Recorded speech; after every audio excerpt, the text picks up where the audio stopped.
cannot start a task, that does not mean you are lazy. It does not mean you lack discipline. It does not mean you secretly do not care enough. It means your brain does not respond to internal commands. I'm about to teach you how to make it cooperate. So much productivity advice presumes you can wag your finger at your brain and say, do this now. That's the core lie I'm trying to dismantle. Because scientifically speaking, task initiation and motivation are two completely separate neurological processes. You can want to do something so bad and care about it and know how to do it and still spend 3 hours doom scrolling on threads. But the behemoth of task initiation requires its own method. Autism research, initiation is disproportionately impaired even when you are completely willing and capable. Fail because your brain cannot find an entry point. And for neurodivergent people, the right angle is the most important step. Most systems assume that starting a task is a decision. It's not. Starting a task is actually a state transition. In ADHD, the basal ganglia and the prefrontal cortex struggle to gate action without sufficient dopamine. So no matter how much you care, sometimes you just can't start. That's called inertia. At rest, your brain resists movement. In motion, it stays in motion. That means your motivation might only appear after you move. That's why starting feels so impossible. Continuing is completely fine. Most neurotypical advice pretty much ignores this and tells you to want it more. That's nonsense and it doesn't work. This is where embodied tasking comes in. Embodied tasking is the idea that tasks do not begin in the brain, but in the body or the environment or even the cues around you. You don't have to try and force yourself to feel ready when you design conditions where readiness is irrelevant.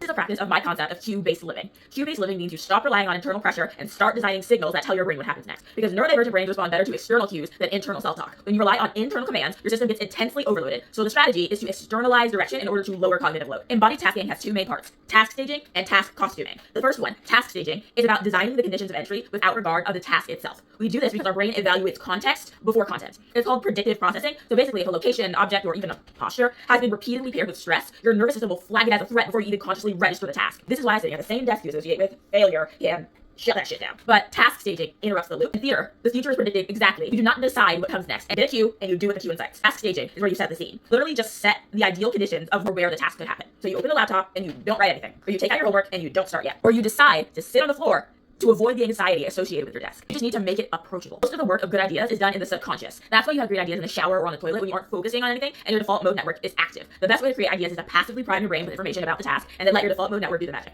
The exact same is true for task initiation. If your senses perceive a threat or ambiguity, they shut down initiation. If you lower the threat, you have a clearer entry and therefore an easier start. Step 2, task costuming. This is who you are inside the task. There is strong evidence that role priming changes persistence and risk tolerance, which basically means when you seek out and adopt a new role, your brain gets rules to follow. You take that responsibility off of you and you yeet it onto the system. Task costuming is who you become inside the task. When you do a task as yourself, the brain evaluates you. That is dangerous. Role-playing, it externalizes that pressure and it stops what is called self-referential processing. It tells your brain that it is not a catastrophic situation and you're just a character in a scene. This is why one of the cards literally says, pretend you're the world's worst intern. Play is absolutely outstanding at lowering nervous system threat, which in turn increases your cognitive flexibility. Another card prompt is, pretend you're an alien learning human rituals. The more unexpected the input, the more exciting the connections. Novelty always increases dopamine. ADHD brains do not initiate based on importance, they initiate based on income, interest, novelty, challenge, urgency, passion. That's what makes you care. Most adult tasks meet none of these. Each card also has information about executive dysfunction and the ways around it. Like curating your inner world like a museum is a great way to develop a more fascinating perception of reality. Or getting into creative flow actually dampens your inner critic. I'm not going to tell you to be disciplined because you're plenty disciplined and the grind culture is a crock of shit. I'm just going to give some directions on where to stand, who to become when getting it done, and how to actually start. Embodied tasking lives under a larger framework called cue-based living. Neurotypical people rely on internal timing, but we have to rely on external signals. The task is a cue, it no longer requires any decision making. Decision fatigue is real, and a lot of it can go away if your system decides for you. Most importantly, scenes actually end. You're stuck in one perpetual improv class. Embodied tasking builds entrances